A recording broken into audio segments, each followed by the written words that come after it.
And welcome to Hero Power.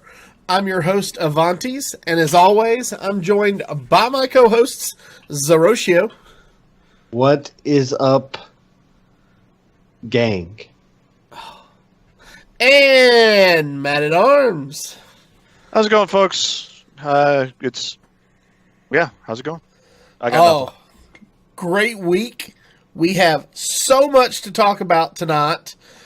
Since we did our show last week, if you guys listened to that or watched that episode, you know we had a lot of speculation about the new set. Well, now it's here, and we're going to talk about it.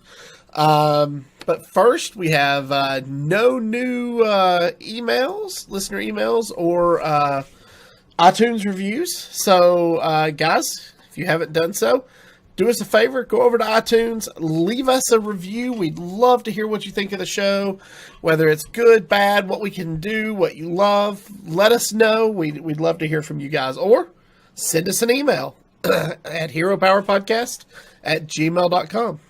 Yes, please send us an email because I really would like to know what the community thinks about this new set. And we're going to get more into it, in the news section, but tell us what you think about some of the cards revealed, the theme, any of the content that you're excited about. Please let us know. So send us an email. And if you have a deck idea, something you guys want to see, just let us know, please. Absolutely. All right. So let's just, as we said, we got a lot to talk about. So let's just jump right into the news. Well, we talked about it last week, and they announced it. The new set is Rise of Shadows. And we will be seeing the League of Evil. I can't do Mermaid Man as well as Ernest Borgnine could. God, no, I miss that cannot. man. I miss that man. He was fantastic. But, so, what is the League of Evil? Well, we had talked about they were releasing these teaser trailers that were showing bosses from past sets, including Togwaggle, Hagatha, Dr. Boom, and the man leading the charge behind all of it, Rafaam. And they introduced a character we had seen before, but we didn't really know, and that was the fortune teller, Madame Lazul. So now we know that Rafaam will be representing the Warlock class. Togwaggle will be representing the Rogue class. Hagatha, of course, will be representing the Shaman. Madame Lazul will be representing Priest. And Dr. Boom, of course, representing Warriors. So that's 5 out of the 9 classes. So where are the other 4 classes? Well, they are known as the Defenders of Dalaran. And that leaves us with Mage, Druid, Paladin, and Hunter. I do not call it Dalaran. I never have, never will.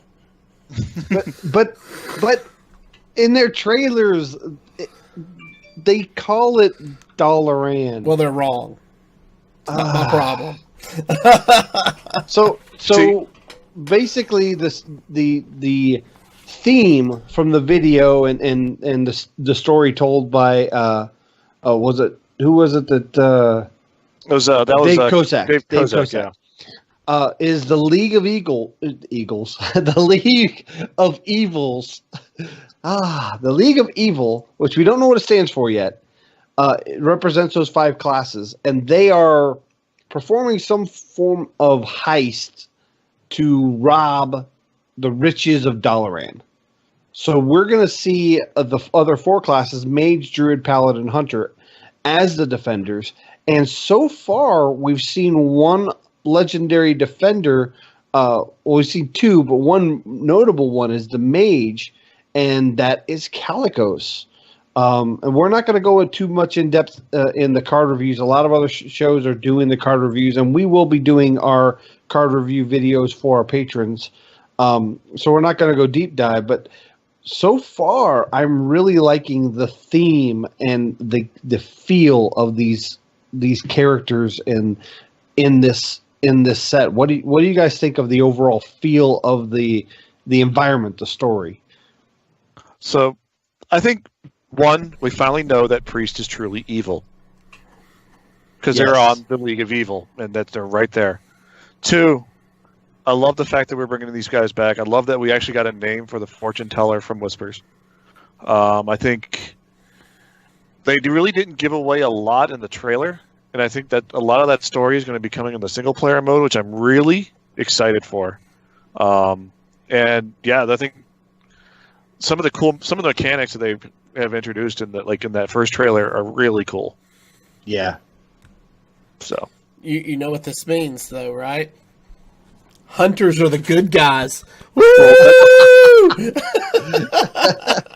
So one thing that kind of stood out to me is a lot of people were talking about the different eras that these characters came from. You know, Rafaam was from League of Explorers, Togwaggle obviously from Kobolds and Catacombs. Hagatha is from Witchwood. Witchwood, that's right. Madame Lazul, they say she represents the Whispers of the Old Gods, so she is kind of a new character. And then everybody says Dr. Boom. Why would you have somebody come from such a new set like Boomsday?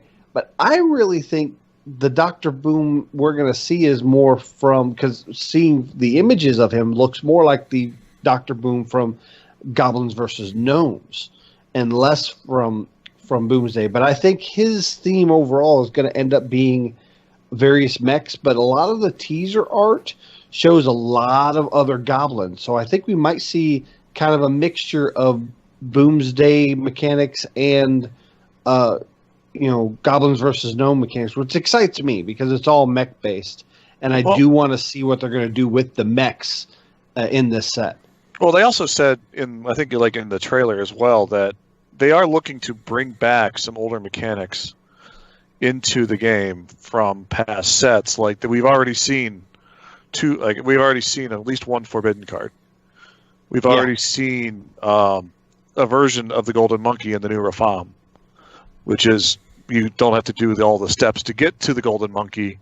Rafaam is just the Golden Monkey himself. So, talking about that, let's kind of, before you go too much on that, they are bringing back some specific themes, or they're bringing some specific themes for the set. But one of them is what they're calling throwback, where they're going to be having mechanics from those specific eras, those that the villains represent. Mm-hmm. For example, Forbidden, which is a spell that has priest spell that's already been revealed. So yeah, we're going to get to see some of that cool stuff. The other things that they're looking at that they've announced that's going to be coming with this is, what is it every evil mastermind needs? A lackey. I was going to say a goatee. Well, yeah, maybe. But let me tell you, I'm excited about the lackeys because lackeys are going to be token minions that have battle cry effects. It's going to create a card that goes into your hand, and when you play it, it'll have a battle cry effect. So I'm really excited to see how these add to the storyline involved in the game and how it plays out. And they've, one of the things we talked about last week on the show was how the 3 sets this year are all going to tell one interconnected story. Yeah. And they've said they will be adding additional lackeys with each additional set that comes out this year. So I think that's something that's really cool. And Matt, I know you're pretty excited about, from what I've seen, you're pretty excited about the schemes that they've talked about. Can you tell us more about those? Yeah, so schemes are spells that are tied to the heroes themselves. So there's going to be a Togwaggle scheme, Haggis scheme, Madame Lazul scheme, and Boom scheme. They're all for the League of Evil.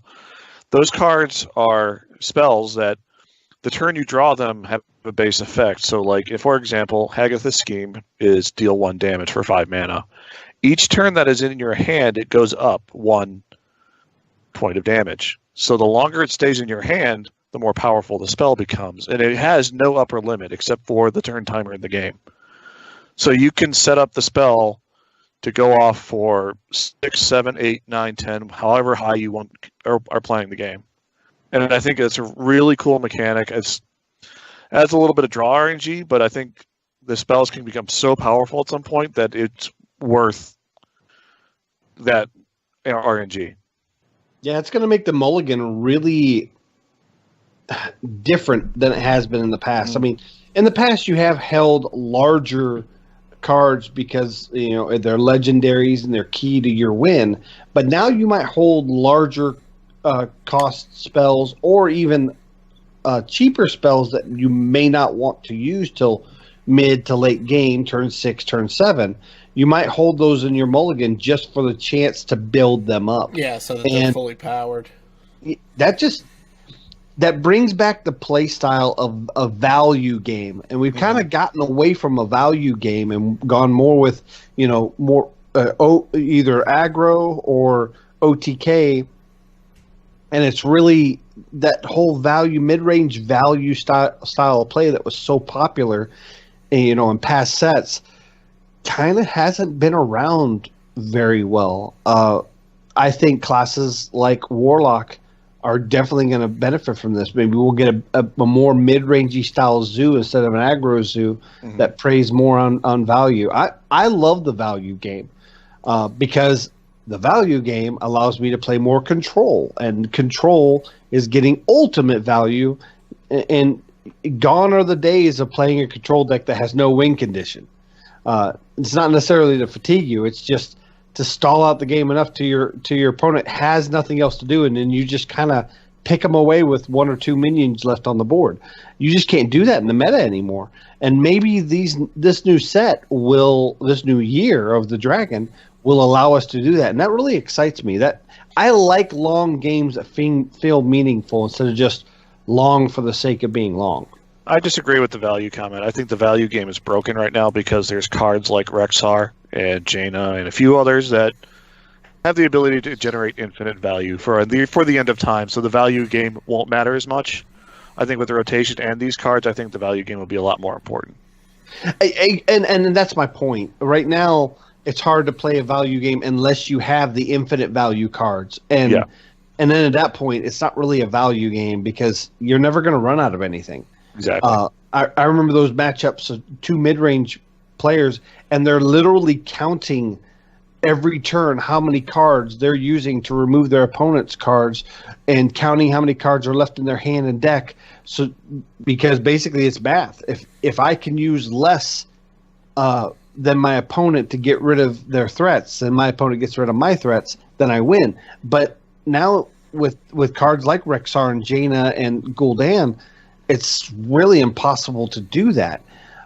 So with those cards going away, I would like to see the introduction or the renewal of that value game where both players have to go back to counting their threats, because that was fun for me. Now that meta did have really unbalanced sets. And hopefully this will remedy that. And talking about the value game in and of itself, they are introducing a new mechanic that kind of lends towards that, called twin spells. And Zeroshio, why don't you go into a little more depth on that? Yeah, the twin spells are going to be mechanics, and from what we've been told so far and teased, they're going to be your Defender of Dalaran classes, which is your Mage, Druid, Paladin, and Hunter. And twin spells are spells that once cast, they create a copy of themselves in your hand to be used whenever you like. Now, it's similar to Echo, except for the fact that when you cast a spell, you're going to get an identical duplicate of that in your hand that doesn't go away. It's just going to be minus the twin spell keyword.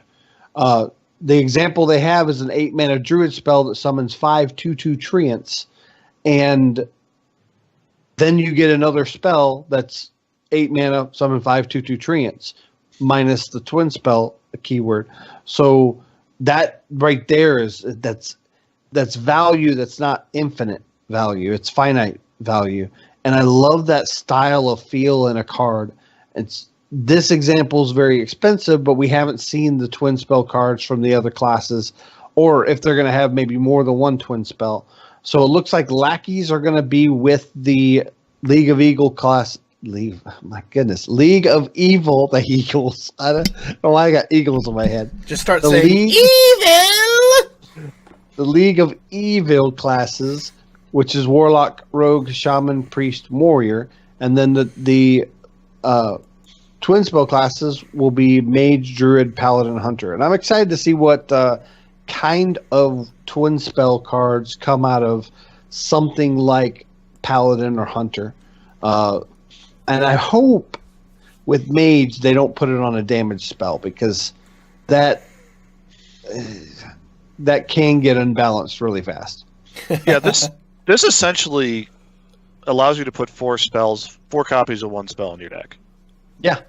And like we already kind of have this existing in the game already with my card, extra arms, because it you 3 mana, cast it, and it makes a copy of a 3 mana 3 add +2/+2 spell to your hand. So it's very similar to that mechanic, and I love seeing it. I just love this mechanic, and so it's kind of a take on Echo, but it's great. So I know they've made it kind of a precedence not to put new keywords on sets. Do you think that might be something in maybe a year or two, when they're starting to recycle some of these abilities, that they go back to some of these cards like extra arms and maybe put something like twin spell on it? You know, I couldn't see him doing it now, but I mean, we had Echo before Echo. We had Unstable Evolution as an Echo card before Echo became an actual mechanic. You know, we've had this happen before, like Yasar, just recruit. So I think I'm fine with them like testing 1 or 2 cards with the new mechanic, and then saying, okay, now it's a keyword, but we're going to leave the old cards as is. I'm fine with that. Okay. And Anjin-san asks, so the evil classes are getting schemes while the good classes are getting twin spells.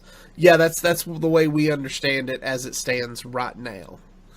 So we'll have to see if anything changes later, and we'll talk about that in a second. As they have done in the past with new expansions, they are offering pre-orders. Those are available now in the in-game shop. You can get 80 packs plus a card back, a golden legendary, and the Madame Lazul hero portrait for the priest class, and that is $79.99, or the 50 pack bundle with the card back and just a regular legendary, and that is $49.99. That's yes. correct. Yeah. US. Yeah. For US only. It's about add about $30 to that for Canada. Right. Yeah. It's yeah. And then Matt, you said you found somewhere where they mentioned after the release there will be a $10 bundle with 9 packs and an arena ticket. Is that going to be a one-time thing, or is that something they're adding to the shop that can be purchased multiple times? From what I understand, it was in the press release on the Blizzard press kit site. But basically, from what I understand, there's a one-time thing where it's going to be only available the first week of the expansion. So like that first week, there'll be a $10 bundle in the shop for the 9 packs in the arena ticket, which is probably what I'm going to pick up, plus another $20 or so, instead of, because I'm not ordering this time around. Yeah, I'm not real sure right now if I'm going to pre-order yet either. I've got about 3,100 gold saved up currently, shooting for that 4,000 number come release. Be able to buy about 40 packs. Might be able to scrape together the funds for the 50 pack, but we'll have to see. Now, just remember that if you want to get the 80 pack bundle or the 50 pack bundle, you have to do it before the release date. And the release date is going to be Tuesday, April the 9th. Avantis was right.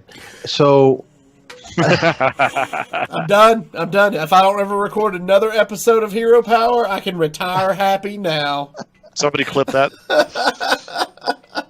I was hoping to say it quick and fast enough that nobody even noticed it. But anyways, now I feel a little validated because I did say the discussion was whether it would be a Tuesday release or a Thursday release. And while they have done some Thursday releases, they seem to be going back to the Tuesdays. And I did say I believed it was going to be a Tuesday release.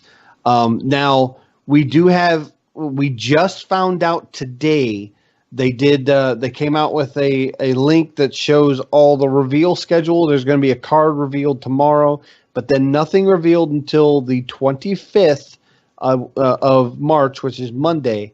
And on that day, they're doing a reveal stream with Peter Whalen, Cora, and Chris Sierra. I'm really, really, really excited. Cora is one of my favorite people in the world.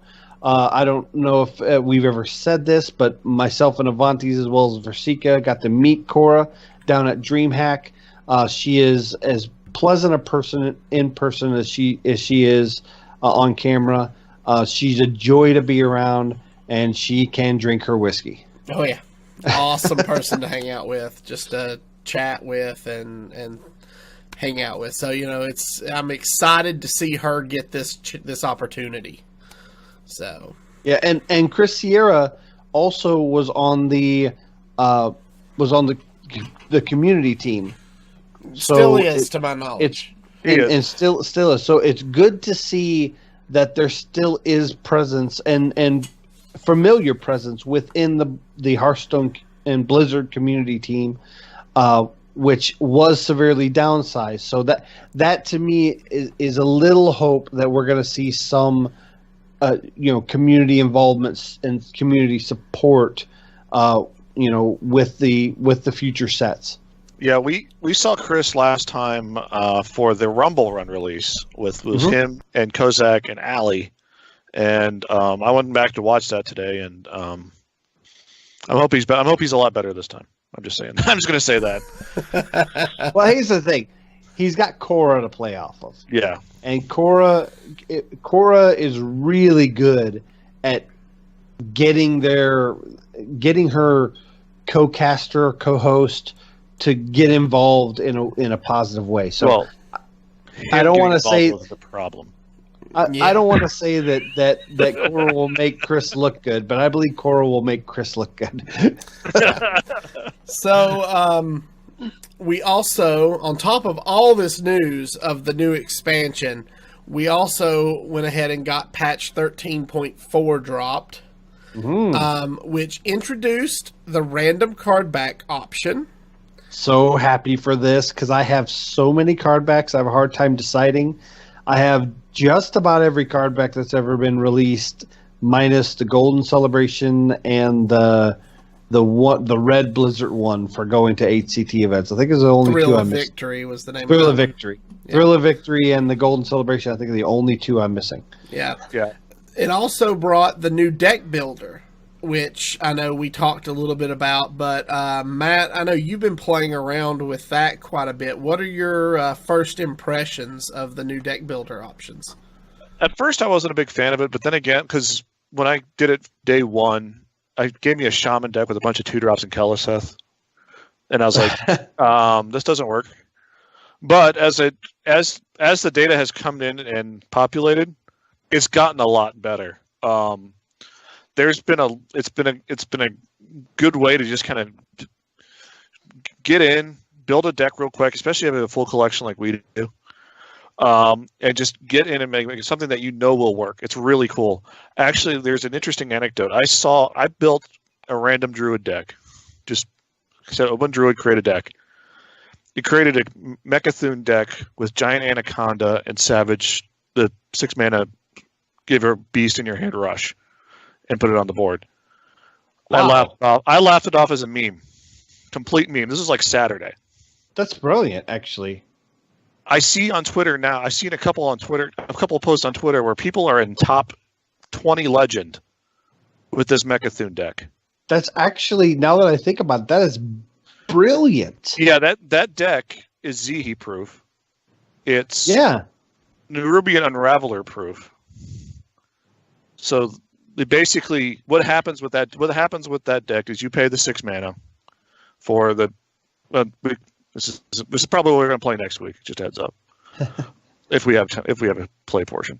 But yeah, I saw this deck. I laughed it off as a meme. Then I see it on Twitter like 3 days later as like a top Met Legend deck, and I'm like, what? Oh my god!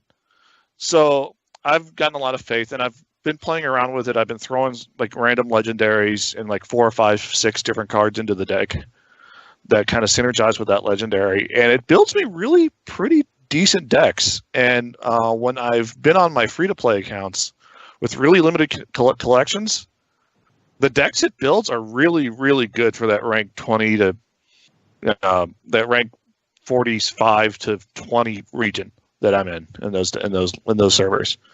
So I'm impressed. I gotta tip my hat to Blizzard on this one. That's a really good. They did a really good job with this. Yeah, I will say the first day it was broken. I was watching Reezus Kilbin, and he was like, let's see what we can do. And he makes a paladin. He says, oh, it made Nod paladin. Awesome. Let me put in Gen, see what happens. Oh, it made an even paladin. Oh, yeah, this is a good even paladin list. He goes, let's try something obscure. Let's go to Druid, and we'll put in just Gloomstag, because he wanted to put in a card and see if it built a deck. And sure enough, it built an odd Druid without Baku. Totally forgot to put Baku in the deck. So he's like, this ain't right. So, and something I noticed is if I took like 1 or 2 cards and I put it in a deck to try to get it to build something around that, it seemed to just build the best win rate deck of that class and just add those 1 or 2 cards. However, I learned from listening to Angry Chicken and listening to Dills, he says what you need to do is find like a package, like a 5 to 6 card package of cards, like a heal package or a specific odds package or combo package, and then it will have a better idea of what you're trying to build. And sure enough, if you add like 5 or 6 cards, like the Mechathune combo set for Priest or anything like that, or a buff Paladin core cards with the quest, Lynessa, a couple buffs, and the prelates, it will build you that style of deck. So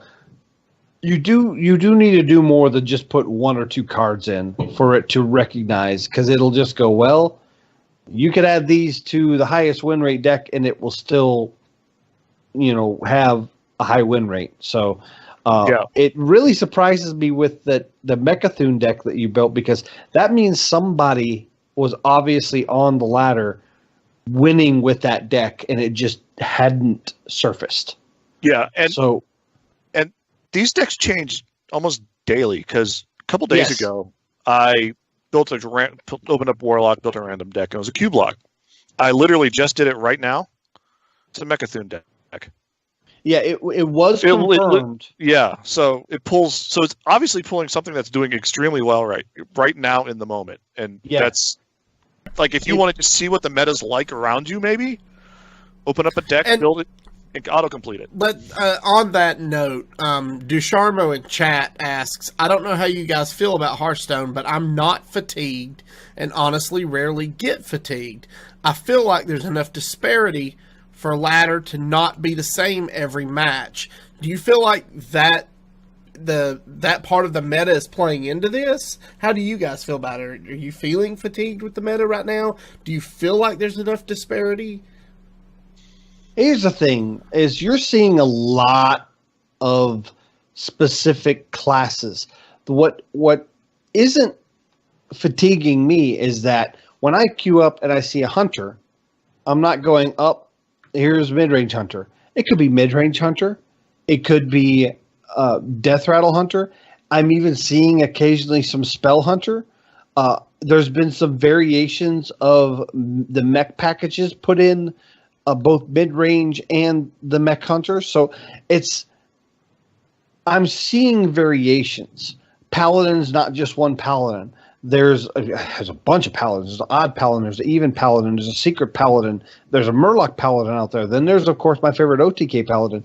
So while the meta currently is dominated by about 4 solid classes, maybe 5, every class is playable right now. you might not have the wide range of success. What I think is getting people really excited right now is because they're envisioning what Hearthstone's going to be when these power cards leave the meta in standard. And so they're playing right now just to keep themselves going, and they're looking forward to the new set. I think when this new set drops, you're going to see the healthiest player pool that we've ever seen. And I think that's specifically because of the Death Knights rotating, the Death Knights hero powers, from the hero cards from Knights of the Frozen Throne rotating out of standard. While people loved playing with those cards, they are the most oppressive cards in the meta right now. Every good deck in the meta, your top tier deck in the meta, has those as an option. Rexar, Jaina, Gul'dan, those are your serious options. And so I'm really excited to see the meta change. And right now, I'm not fatigued. I'm playing in Masters Cups or the Masters qualifiers. I'm playing in various community leagues. I'm not so much really pushing the ladder so much, though I did get Legend. I'm not really worried so much about my ladder performance because there's so many other ways to get involved in the community and even the esports. I love the Masters system specifically because I can just, have an awesome day on a weekend when I have 8 to 10 hours available, win a tournament, and boom, I'm all of a sudden catapulted into the Masters Tour. Now, will that happen? Probably not. But it doesn't keep me from stopping and being invigorated into playing. Yeah, I still love playing the game. I still love doing what I'm doing. Love playing Hearthstone. I'm just tired of the Mammoth cards. That's the only thing. I'm just tired of seeing those cards every day. I'm not exactly fatigued. I'm just I'm done with those cards, and I want them to go away for a while. And I might avoid Wild for a good couple months, just until I get my palate cleansed of Mammoth and Baku again. I mean, that's the only place I'm at. And that's why I'm playing kind of really. I'm not really pushing ladder like you. I'm not pushing ladder. I'm playing in specialist tournaments. I'm doing THL. I'm having fun doing that. I love doing that. It's just, I think my problem right now is just ladder, and I'm tired of ladder. So that brings up the question: is the problem the power level of the Mammoth cards, or is the problem because Mammoth cards have been in the standard rotation for 2 full years and they're just tiring? I think that's part. I think the length of the time between rotations is in my opinion way too long.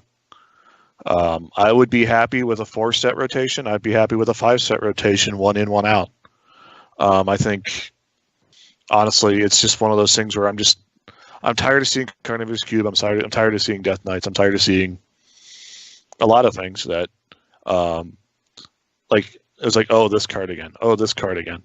But then again, I'm also playing weird stuff in Wild. I'm playing a ton of Tavern Brawl. I've been playing the Tavern Brawl a ton the last 3 weeks because the Tavern Brawls have been on point. Yeah, somebody asked me the other day, they said, what's your favorite deck? I said, well, Uther OTK Paladin, of course. And they said, well, are you sad that Uther's rotating out? I'm like, no.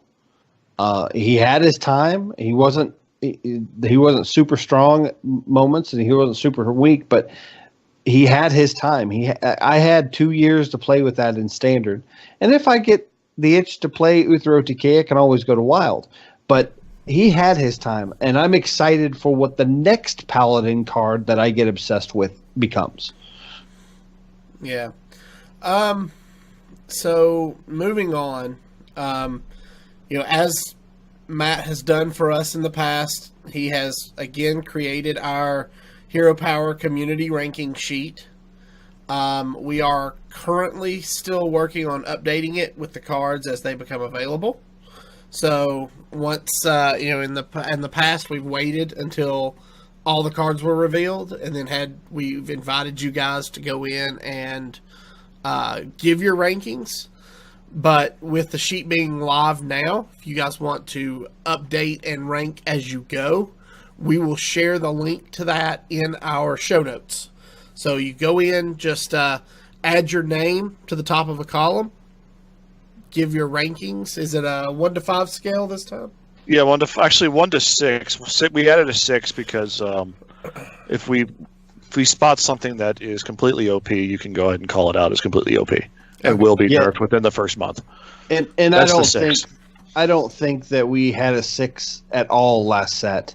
And I would agree with there wasn't a single card out of Rusticon's Rumble that valued a 6. Yeah. So a 6 is literally out of the box. You're saying that it will likely be nerfed within the first 30 days. 6 is basically Corridor Creeper. Yeah. So that's what a 6 is for. Okay. So yesterday on 3/19, March the 19th, Blizzard released a blog post stating that Roger and Real were banned from Grandmasters competition in 2019. Now, if you're not familiar with what's going on, basically, both of these players were part of the Chinese Taipei team that was disqualified from the Hearthstone Global Games. However, they were punished for that with their disqualification. However, they were both involved in win trading back in 2018, but Blizzard said they were never punished due to internal communication issues. So they said, further on in the blog post that Roger had earned his championship at Winter Championships and earned his place at the World Championships at the end of April. However, he will not be allowed to compete in the Grandmasters competition. So do you guys feel like that this was needed, or do you feel like maybe this is shaky ground for, issuing punishments so far after the events happened? Yeah, so and I talked about this in our private Discord when we were discussing if we were going to talk about this on the show. Basically, they were appropriately disqualified from the Hearthstone Global Games, HGG, for transgressions during HGG. None of those transgressions were found anywhere else that involved any competition within the HCT, the Hearthstone Championship Tour. The win trading wasn't reported well, and the Hearthstone team did not. There were some miscommunications within the Hearthstone team. There wasn't a lot of set policies at the time when this happened, and so, because they weren't punished for that, and it wasn't directly linked to any qualifications for HCT, I don't feel as if there's a punishment. You wouldn't want to retroactively punish that, because that sets a bad precedence in the future that, people are just going to start digging for clips or something for players 2 years ago to disqualify them from current competition. And I don't think that's a fair precedence to set. So I believe Roger qualifying for Worlds is and being allowed to compete is fair.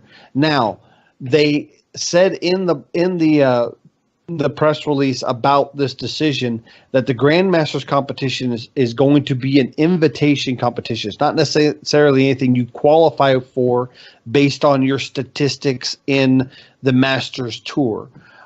So I'm sure that winners of certain tour levels will be invited to these, but it's basically to showcase the best of the Hearthstone competitive players, including some personalities, as well as competitors. So, because of the level of kind of the image that both Real and Roger kind of pose on the community and how the community feels about it, they will not be offered an invite for 2019.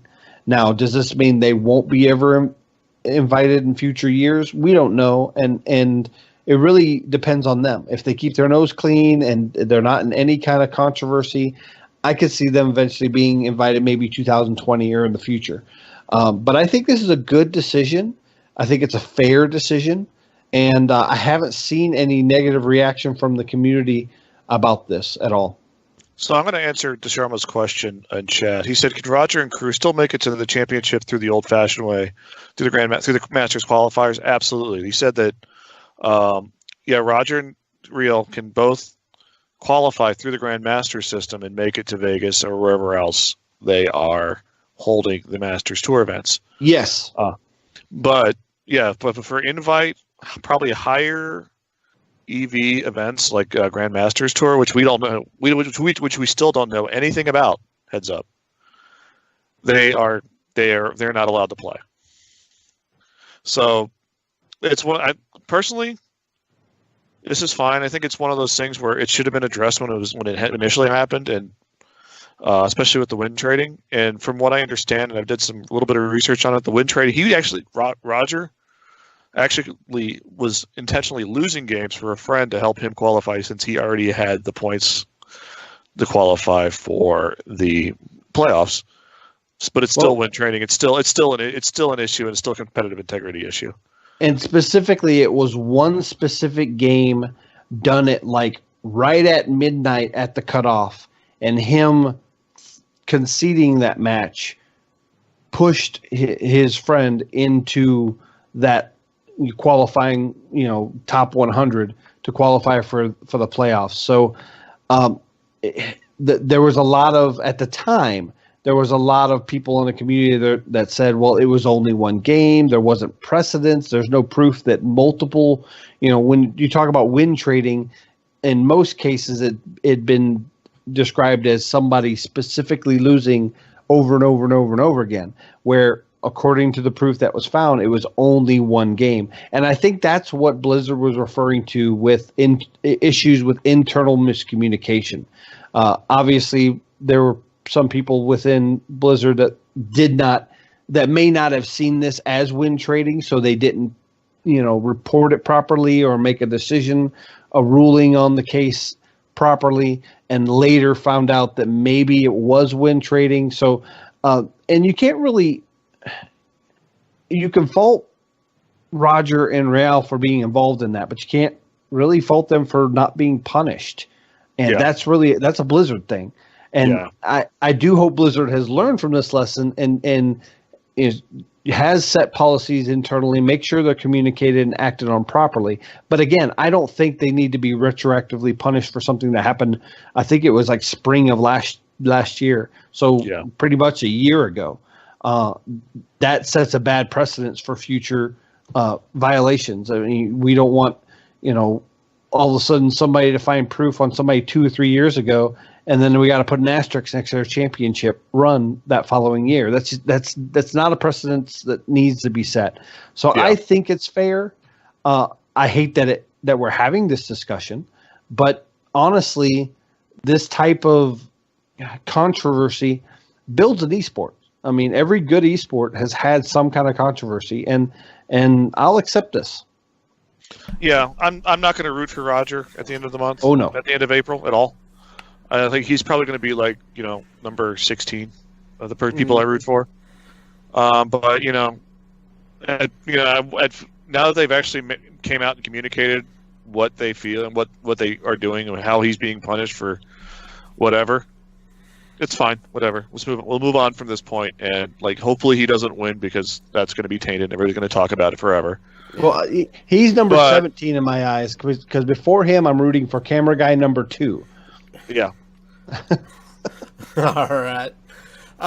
So that brings us to this week's Tavern Brawl, which, as Matt at Arms alluded to earlier, the brawls have just been getting better and better.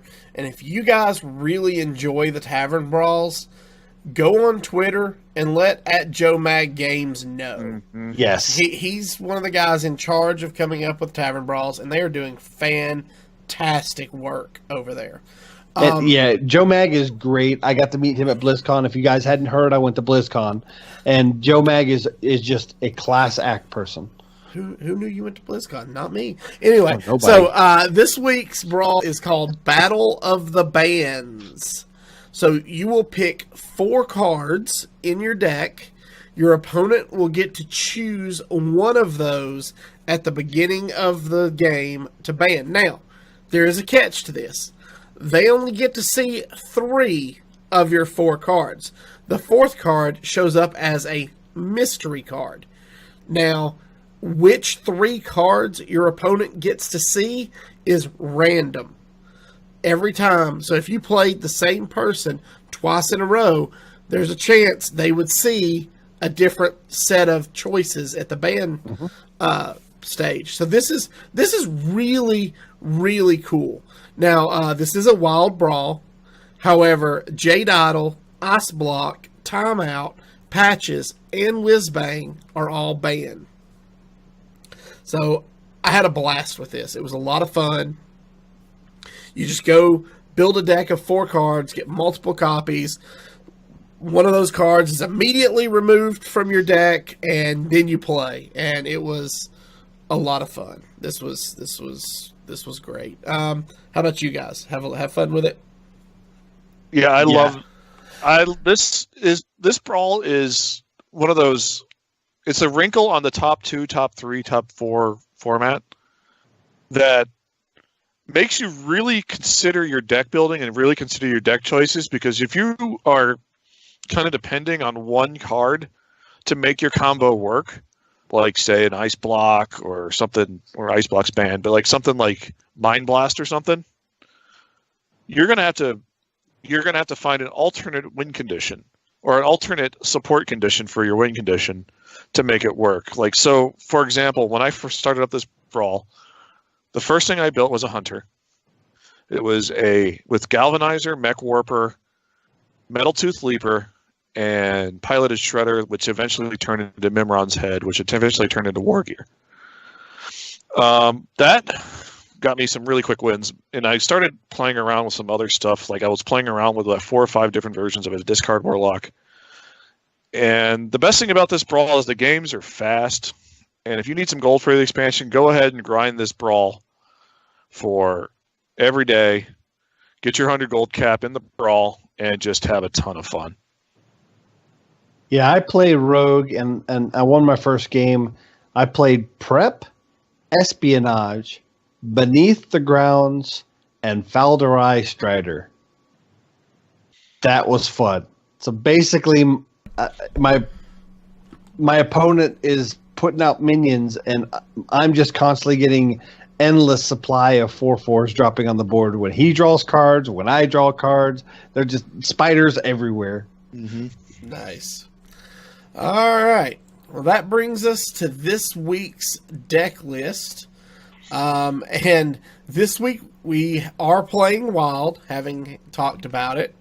And with the announcement of the new set and all the different big bad guys, we are getting to see Rafaam come back for the first time since League of Explorers. So there are a lot of people who have started playing Hearthstone after that expansion came out who may not know who Rafaam is. And so Man-at-Arms decided we needed a Rafaam refresher. Say that 5 times fast. And so we will be playing tonight a Rafaam Hunter deck. And I'm going to run down the deck list real quick, and then I'll turn it over to Man-at-Arms to talk about this evil creation. And real quick, this is before Rafaam decided to eat the golden monkey. Yes. Or be the golden monkey. Yeah. So, all right. Deck list is 2 Alley Cats, 2 Candle Shots, 2 Dire Moles, 2 Crackling Razor Maw, 2 Galaka Crawler, 2 Headhunters Hatchets, 2 Blood Scalp Strategist, 2 Tar Creepers, Prince Valinar, 1 Sludge Belcher, love seeing that card, 1 Ziliax, 1 Arcane Dynamo, Deathstalker Rexar, 2 Crushing Walls, 2 Spiteful Summoners, Medivh the Guardian, Archthief Rafaam, Call of the Wild, and Zul'jin. Oh my gosh, this deck has so much fun stuff in it. Man at Arms, tell us about it. So this deck comes to you from a local guy and Hunter deck builder extraordinaire, Duwin. Follow him on Twitter, DuwinHS, I believe it is. Somebody look that up for me while I'm talking. Basically, this deck starts out as your pretty standard beast hunter list at your early game. It gets a little strange around blood scalp strategist, but since you have running both weapons, the headhunter's hatchet and the candle shot, she gets a ton of value in this deck, and she also feeds Zul'jin. Valinar is in this deck because there's no other 4-drops that we'd consider playing in this deck right now. And Ziliax because it's a Hearthstone deck in 2019. Dynamo is really interesting because it can pull some really cool spells. It can pull out a third Crushing Walls, pull out a Call of the Wild. It can pull out... The pool of high mana hunter spells is actually pretty small, so you can be pretty consistent with it. Boomzuka. Boomzuka is not a bad pool with this. I'm actually considered putting Boomzuka in the deck because it's Boomzuka. Spiteful Summoner because all your spells are 7 mana or more. It's Crushing Walls and Call of the Wild. And also, let's see here. So yeah, Call of the Wild, Crushing Walls, both super critical as well. And they get replayed with Zul'jin. And there's nothing better than going to face 12 with 2 Huffers with a Zul'jin after Crushing Wallsing their board. As well as Archery for Rafaam, which if you're not familiar with him, his battle cry is discover a powerful artifact, and he always has 3. One is the Timepiece of Horror, which is 10 mana and deal 10 damage randomly, 1 damage at a time. Fill your board with 3/3s or give a minion +10/+10. And you play that spell, and also Zul'jin plays it again. So there's a ton of value with Zul'jin in this deck.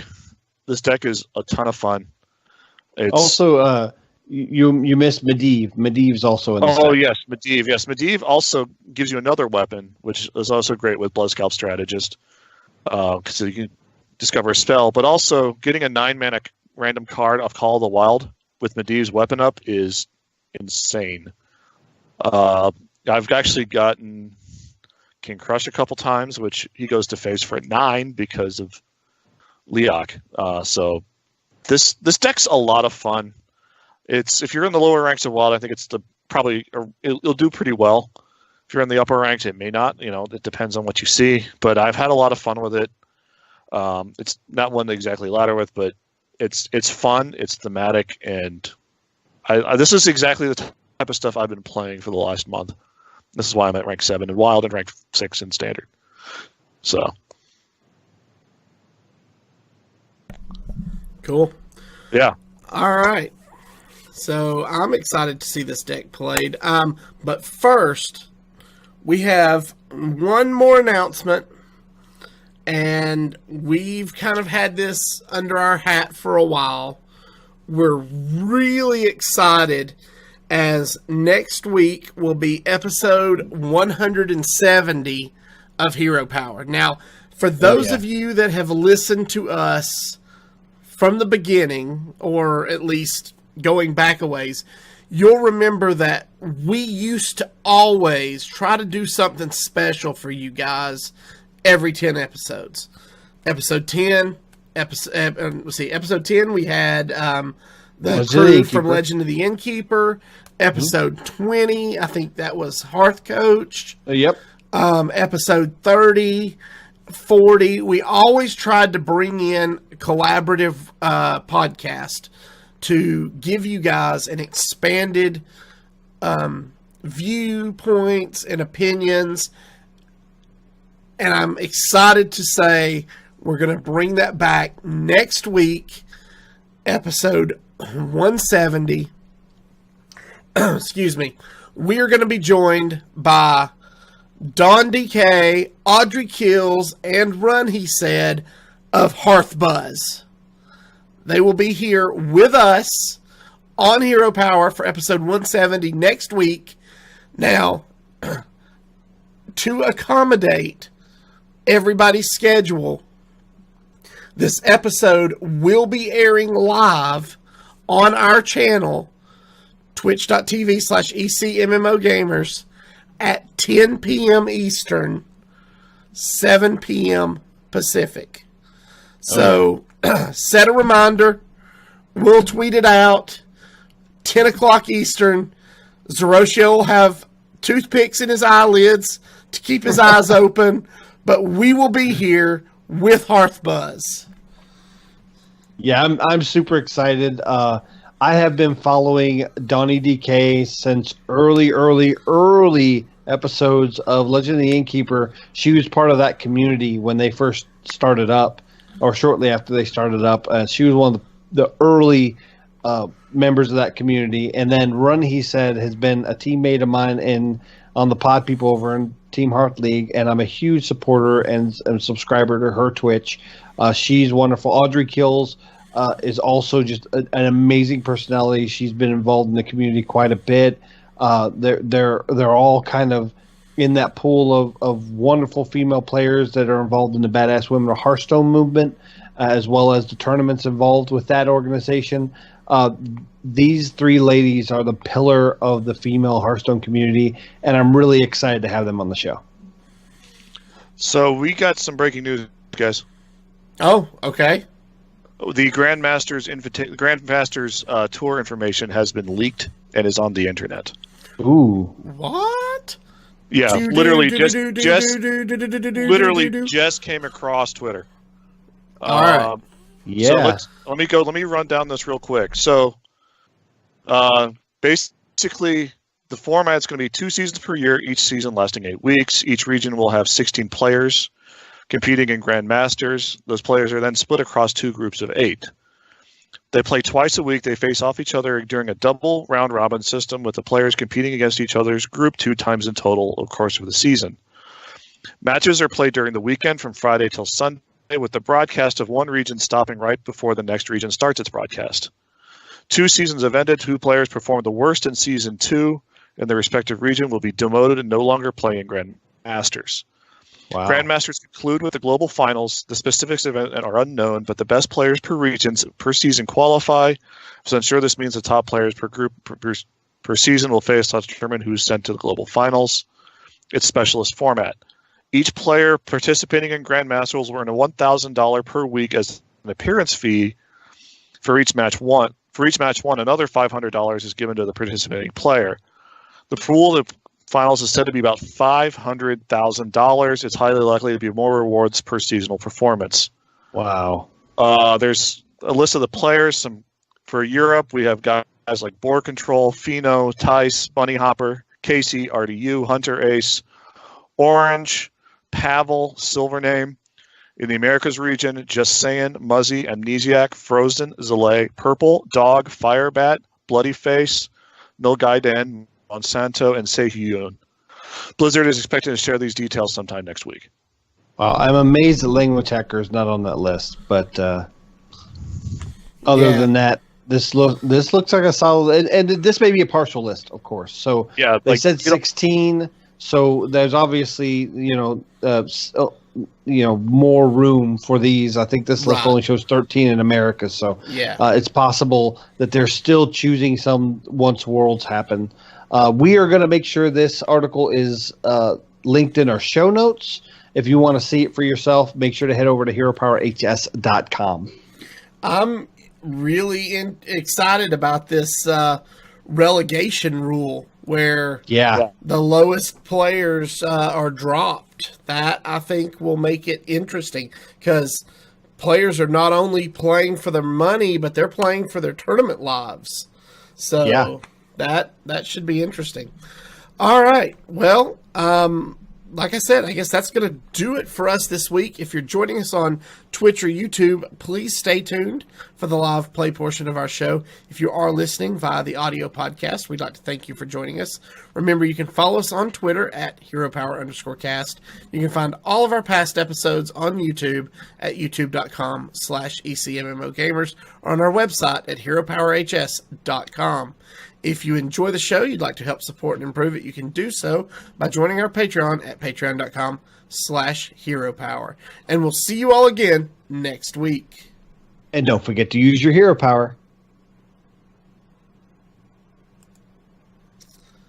Alrighty. Who's driving this week? Matt? I am driving. All right. Let me go ahead and hit the button. Are you in yet? No, I'm firing it up now. I'll prevent hitting the button then.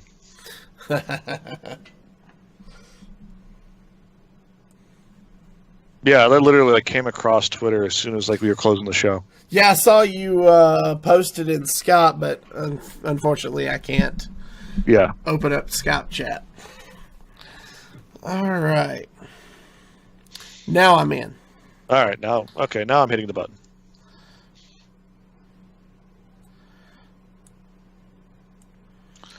All right, what do I get? I get Hearthstone not responding. Oh, there we go. Nice. I almost got a McCheaterson. Good, I got to word the opponent instead. All right, so we got a rogue.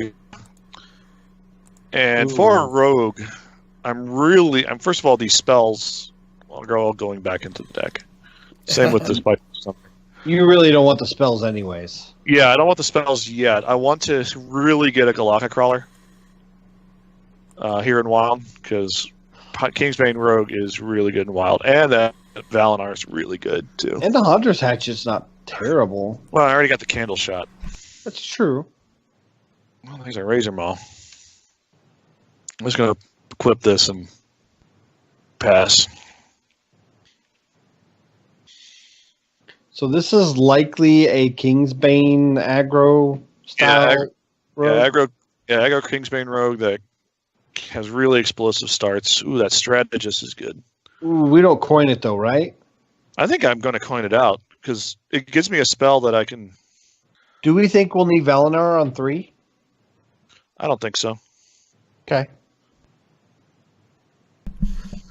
And Anjin San says, Matt runs crabs. Gross. Okay, all these are terrible. Misdirection has some merit. Yeah, that's probably the best of the 3, so I'm going to go ahead and go with that. Because he's going face. And notice Go ahead. Rat Trap could have been useful because they do kind of dump their hand out, but I like the misdirection. So as you can see, the random card back gave me the cupcake or cookie card back this time. I love the random card back. It brings me so much joy. Okay, this is going slower than I expected. Yeah. Do we just push face? Yeah, I think I'm just going to drop the Razor Maul and go. And now that I have 2 weapons in my hand, I can just start using them. Yeah. I mean, next turn I can drop the Valinor, but it's probably not that good. Okay. That's a card I don't see in Wild often. So this looks like the current tempo list just in Wild. Yeah. Which means he might not even be running any kind of wild cards in it at all. So I'm just going to play the misdirection.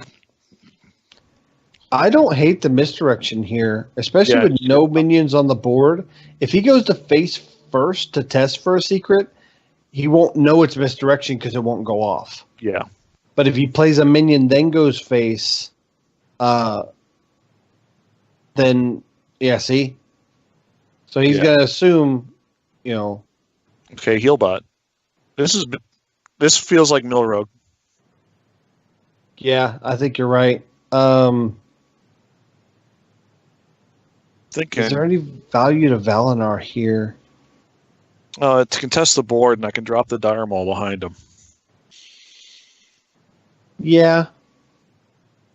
I mean, he's not going to be able to get the face easily, regardless. Yeah. Do we value hit this 3/3 at all? I think we play the Headhunter's Hatchet and hit it. Oh, so we're not playing Valinir this turn. Or, the options are Valinir, Headhunter's Hatchet, Hero Power, or Headhunter's Hatchet, Hero Power. I think Valinir is probably the better one. And value. Yeah. Value hit the 3/3. Yeah, I like the value hit here because it might be relevant if he goes to face with his dagger in a turn or so. It might finish off the bot or. Yeah, this. Hmm. Okay, that's fine. We can outvalue this guy if he does that. So this is going to be well. This is good. Yeah. Hopefully he hits his own. He hits his own Brewmaster. That's what we want to see. Brewmaster, Brew. Yes, we can finish it off with Candle Shot. Yep. Or. Yeah, I think we Candle could Shot. just use the hat. I mean, Headhunter's Hatchet. It really doesn't matter. The other option is Dynamo and get a spell, and then trade off and. I don't hate that either. Let's just trade off, do the Dynamo. Yeah, I don't it sets hate up. Do we want a third Call of the Wild? I think we want a third. Or actually, I think Explosion Shot might be better. It's the Boomzooka. Why not? I love that card. And our deck has such big minions. For it to pull them out and have them rush, we might get some good value out of that. Mm-hmm. Yeah, use it to clear the board. And when you play Medivh ahead of the Boomzooka, and that'll get us an 8/8 minion. Or an 8-cost minion. Usually I go for the explosive shot in that one, but explosive shot with Zul'jin doesn't work out as often as I'd like it to. Yeah, that's the one thing that would make me nervous. Sure, hit my face. This guy is going awfully slow. Yeah. So I'm thinking Alley Cat, obviously. Headhunters, just push it. Just push damage. Push it good. Dun, dun, dun, dun, dun. Dun, dun, dun, dun, dun, dun, dun, dun. I like using Rush. Well, the problem with... So we're going to have to swing and use this Headhunter's Hatchet next turn no matter what. Yeah. Yeah, that's fine. This guy's deck is... Okay, there's your thing again. Do we need to kill it? Yeah, we're going to kill it with this Hatchet and the cute cat. That's what I was thinking. What a monster. Yeah, Wait, no, he didn't kill the cute cat. That's right. He killed the ugly cat. He killed the ugly cat. That's fine. Now he's like, what?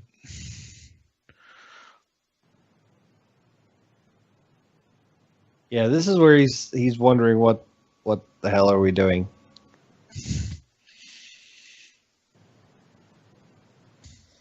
This turn 9 play is going to be sweet. Unless he oozes me.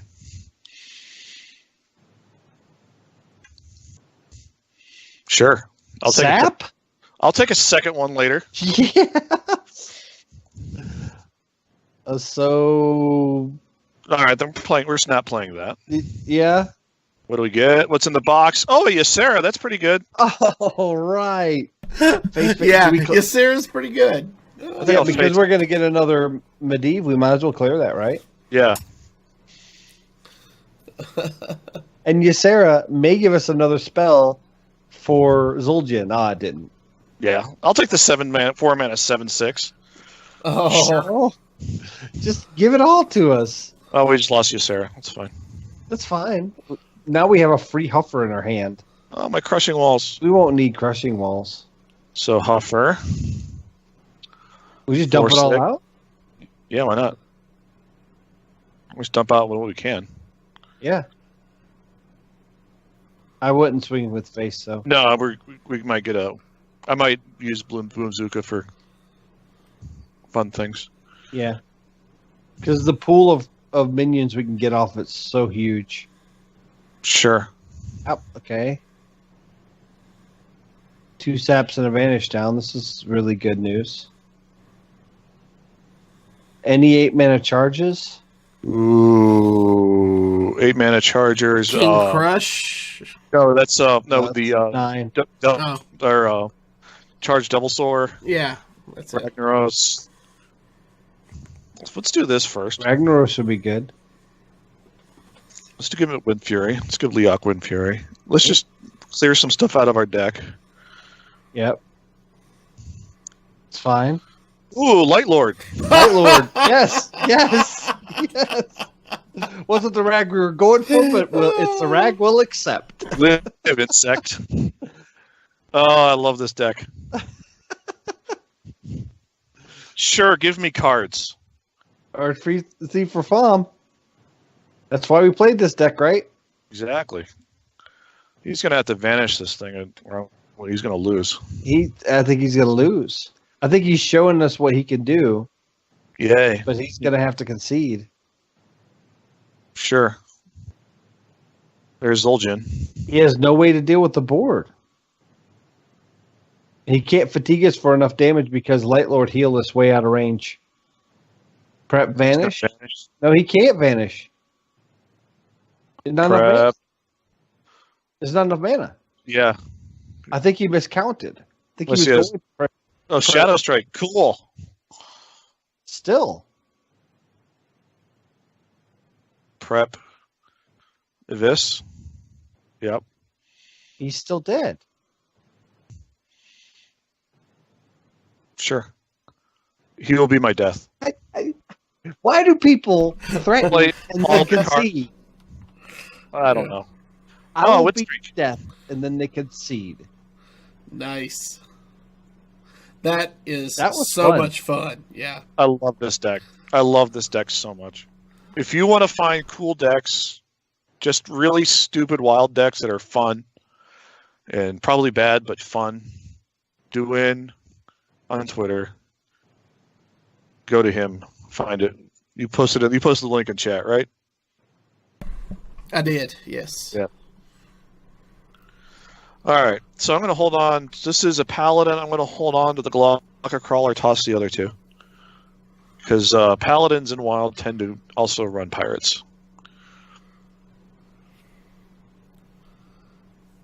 And the Rexar is really nice. And the Tar Creeper is really, really nice.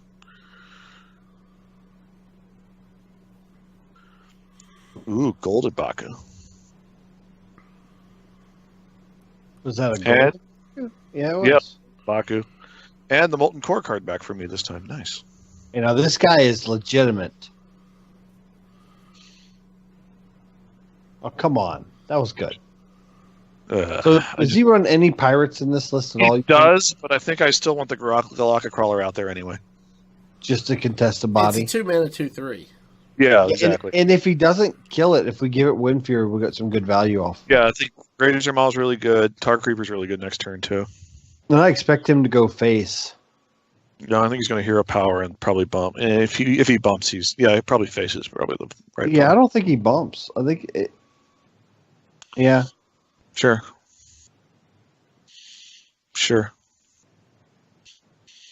Give us Candle Shot. I think just drop the Tar Creeper. Yeah, we can still get a value. Do we value up the 2/1 or the 1/2? I think the 1/2. Oh, the 1/1, I mean. Yeah. Okay.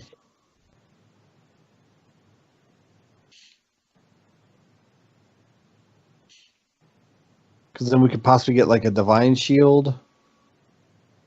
I can clear my board, but I can do a good amount of damage to his. Yeah. I think he still goes face. No, he trades. Nope, Okay. he goes face. Sure, go face.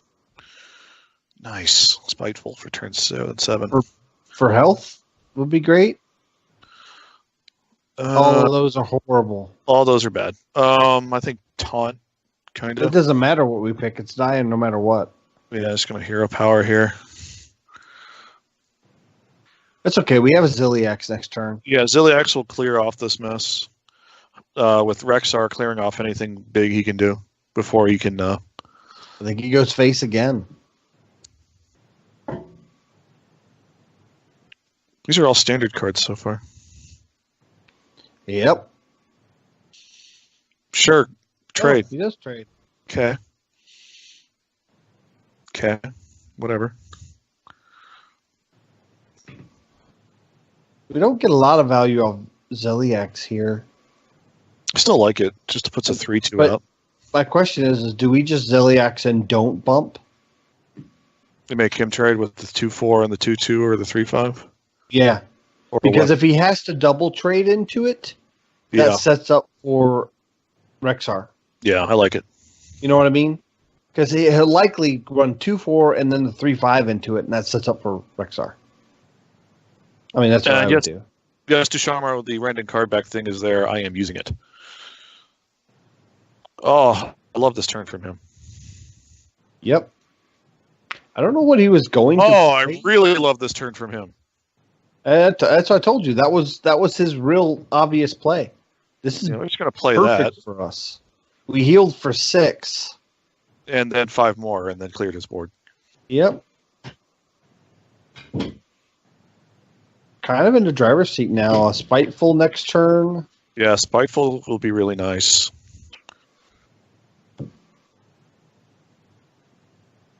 Sure. This is a standard list. Weak Warlord. You don't too. play that. You don't play that in Wild. No. You don't. This is a standard. This is somebody that's just trying to shoot up.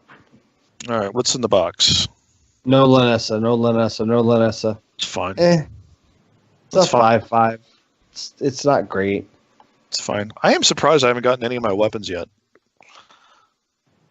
Yeah, we got them all last time. Does he just go face here? Yeah, I think with he that, does. Yeah, with that one he does. Really? Huh. Okay. There's a weapon. Yeah. Do we just clear with our face? Should we hero power first? Let's hero We power. definitely want a hero power. Macaw, probably. Yeah.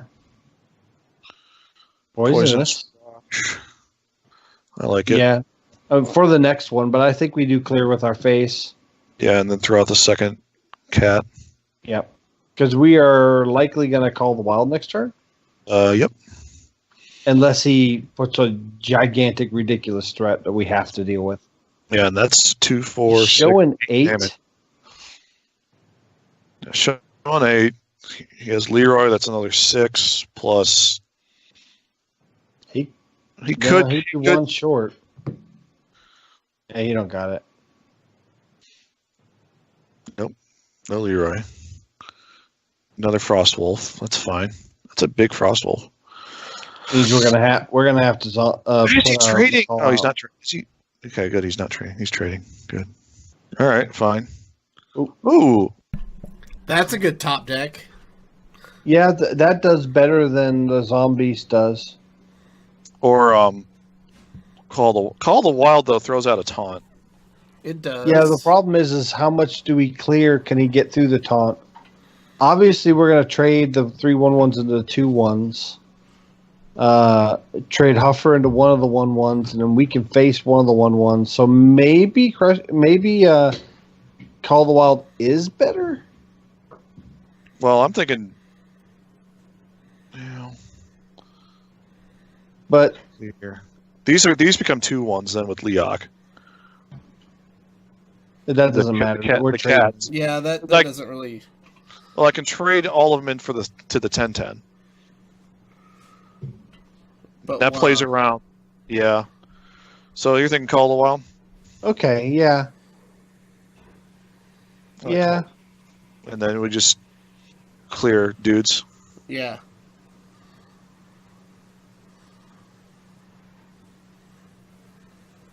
Okay. And then we can Crushing Walls next turn. Yeah. Maybe. Maybe. Depending how he sets up. We still have the Zombeast. Yeah. Fine, Cleaver. I expected that. We're That's dead. lethal. Yeah, we were in a bad spot anyway. Yeah, with a straight standard list. Guy has no innovation. You can play your standard decks in Wild. It's just why? Why are you in Wild? I mean, why? You're not really embracing what Wild is about. You know? Yeah, it's like, why are you playing Frostwolf Lord where you can play? And you're giving your opponents even more tools to counter what you're playing. Yeah. So you're really at a disadvantage. If we had our weapon there, I think we would have been really good shape. We got our weapon there. Same dude. Same dude. Yeah, this is wild. You end up queuing the same person over and over again. I like all we got cards. Yeah, this is a keep. Alley Cat into Crackling Razor Maul into Tar Creeper Red into Valinar. Yeah. He doesn't even have like a legitimate golden hero power either. Yeah. Oh, I can do that too.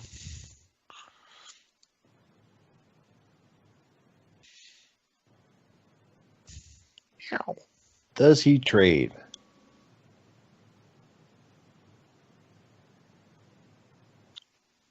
Yep. He does.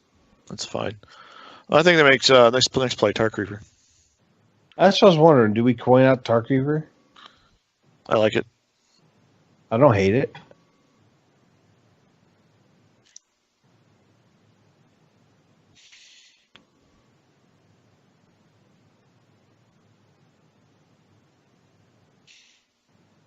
Not like there's a lot of wild cards in this list. There's a few, but there's not a lot. Are you talking about your list? Yeah, my list. I mean, there's quite a few. Sure. Oh, beautiful. That dire ball's going on the board as soon as possible. Ah, these are all bad. Again. Poisonous is actually not bad. Yeah, I don't hate Poisonous in this situation. This plays around him plopping down a giant Warlord. Yeah. Oh, he can't do that until next turn. Yeah, well, yeah.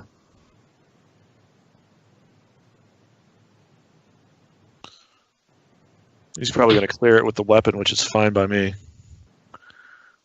Yeah. But it leaves up the 3/2, which we'll just put into a dude and play the Valinar, right? It's fine, too.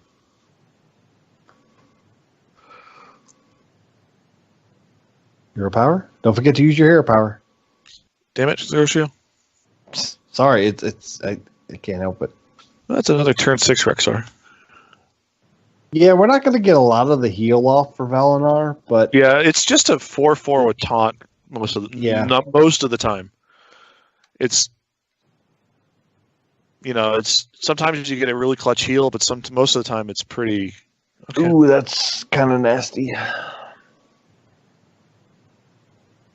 Especially since we don't have a play next turn. Yeah.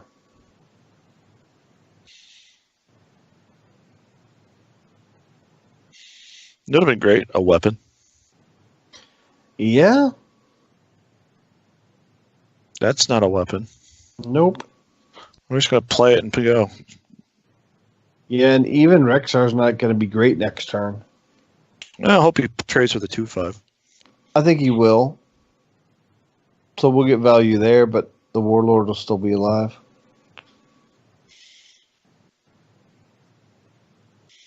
Yeah, we got a kind of heavy hand here. Oh, he's just going to go face. Sure. We'll still clear off the 2/5.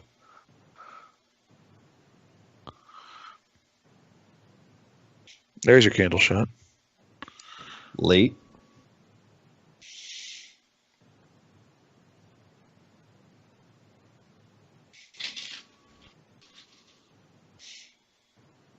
Yeah, we clear the 2/5. I mean, we have to. We're pretty much we're not in a good spot. We need even Crushing Walls won't help us because his hero power will rotate the Warlord. Sure. Unless he doesn't. Okay. Unless he forgets to use his hero power. Yeah. This is not a good matchup for us. Nope. All right, we're going to use our hero power. Cave Hydra. Hydra Rush won't do too much, but at least it's something. No. Lifesteal Rush. I mean, that heals us for 8 healing. No, because the taunts at the end. Yeah, 8. So it'll hit 2. No, I'm sorry, 6. For some reason, I thought it was 4 attack. So 6. Doesn't even kill the one. Might buy us a turn. No, he has to do 7. If he has Leroy, we lose.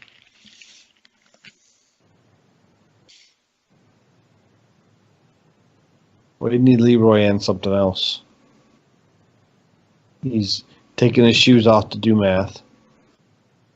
Stormwind, I'll do it. That's one off. That won't do it. That's 1 off. He should trade in here. He should. He's not. But he won't. He's going to trade in with the 9/7. Whoa.